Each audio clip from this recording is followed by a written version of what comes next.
Hope you're having a good day today. It is July 4th. Our reading today comes from the Psalms, and it is chapters 42 through 46. We're going to just be looking in the 44th Psalm today.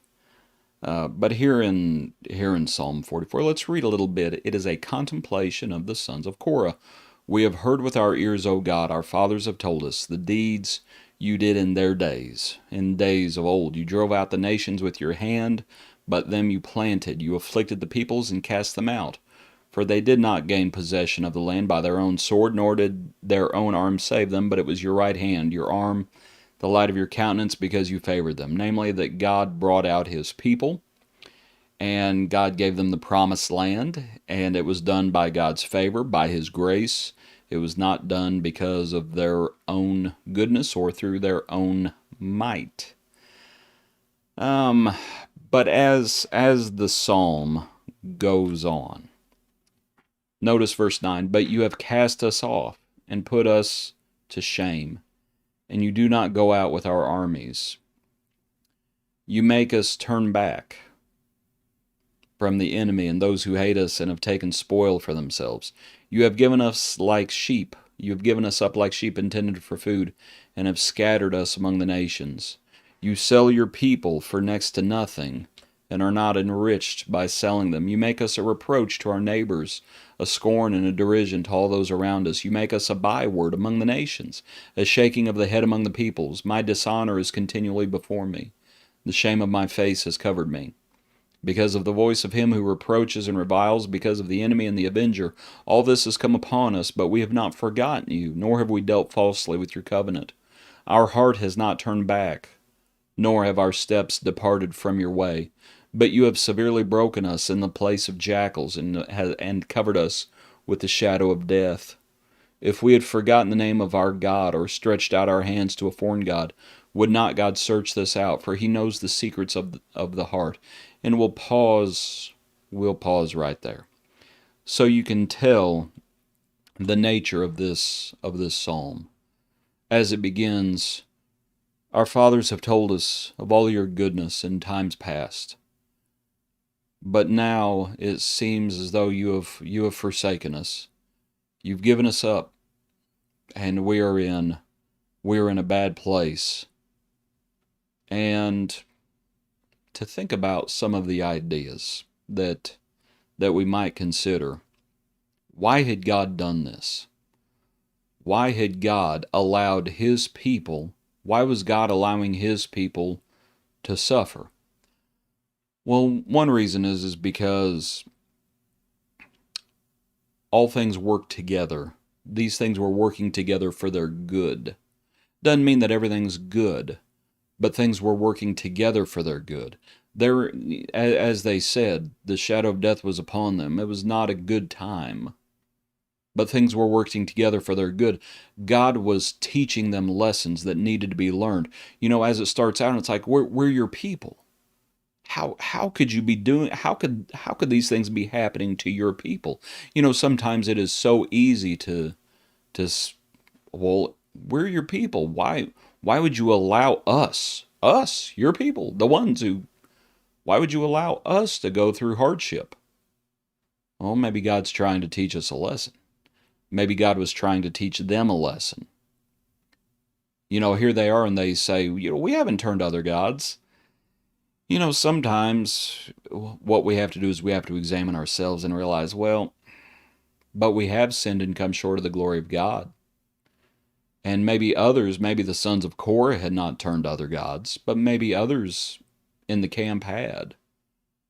And maybe God's trying to teach everyone a lesson. Maybe God's trying to teach all his people a lesson. Maybe God's trying to teach everyone a lesson. And maybe all these things that they were suffering, that maybe these things are actually working together for good.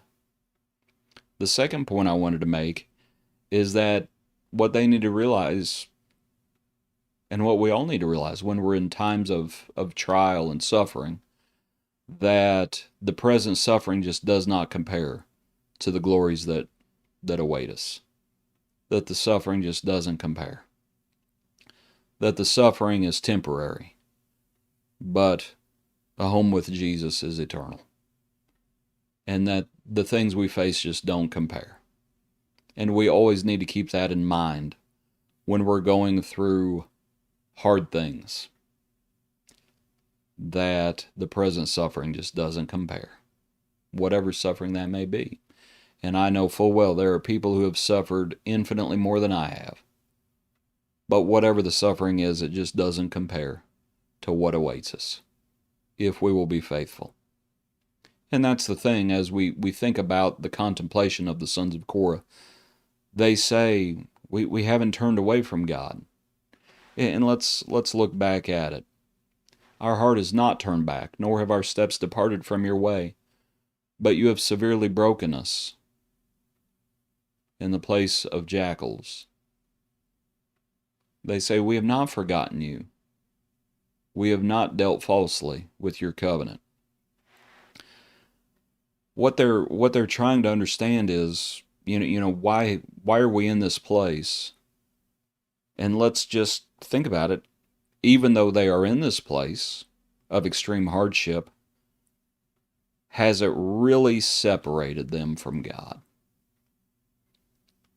Has it really separated them from God, or do they still have a relationship with God? Despite where they are, despite the circumstances they're in, despite the trials. Actually, they say, verse 23, awake, why do you sleep, O Lord? Arise, do not cast us off forever. I understand it's metaphorical language, but to use their metaphor, awake, why do you sleep, O Lord? Was the Lord really asleep? Or was the Lord actually wide awake? Actually, did they still have a relationship with God?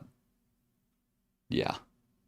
Despite their circumstances, if they were keeping the covenant, they were in that covenant relationship, despite the trials.